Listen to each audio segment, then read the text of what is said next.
Simulan natin dito mga idol sa naging laban nga po ng Creamline Cool Smashers at ng Signal HT Spikers. Tinapos ng Signal ang laban sa loob lamang ng 3 set. Ano nga ba naging problema ng Creamline at sila ay natalo at hindi man nakamputos ng isang panalo? Well, kung bago ka lang, please huwag mo nakakalimutan na mag-like and subscribe. Maraming salamat po. Well mga kaibigan, nakita naman natin ngayon maganda naman ang pinapakita ng Creamline Cool Smashers pero hindi po sumapat ang kanilang lineup sa laban po kontra sa Signal HT Spikers. So far, kung titignan po natin ang starting lineup nga po ng CCS, nandiyan si Valdez, etong si Kyle Negrito, nandiyan po si Mitch Gamit, si Panaga, si Gumabaw at si Gemma Galanza.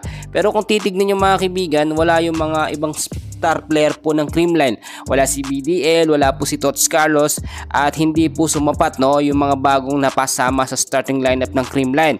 Kung titignan natin mga kaibigan, nung set 1 dito ay okay pa sana, medyo hindi pa nagkakala yung score, 22-25. CCS po 22 mga kaibigan, talo dyan ng Creamline. Pagdating ng set 2, dito nakita natin ay talagang lumabas ang consistency nito nga pong Signal HT Spikers. So sabihin na natin na prelim lamang ito at kinakailangan din magkaroon ng consistent na win at sana walang talo ang Creamline. Pero nakita nyo naman yung nangyari mga kaibigan sa intense and crucial game.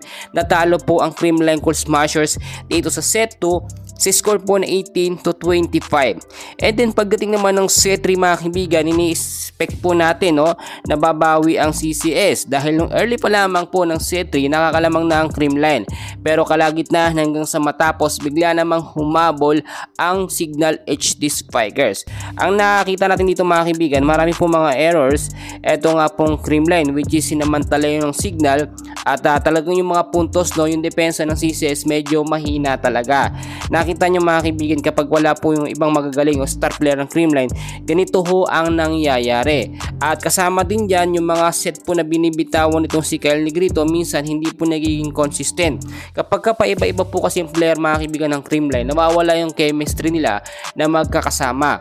Unlike po before, malakas talagang lineup ng CCS, napaka-unstoppable talaga nila, meron silang Gia Morado de Guzman, nandiyan sila si Domingo, Tots Carlos, at kompleto mga kaibigan, pero ngayon halos ang natitira na lamang ng mga star player nga po sa Creamline ay hindi na nakakasabay sa mga panibagong player nga po ng CCS. Magkagayon man doon sa set 3 mga kaibigan na na-expect natin na may panalo pa sana ang Creamline.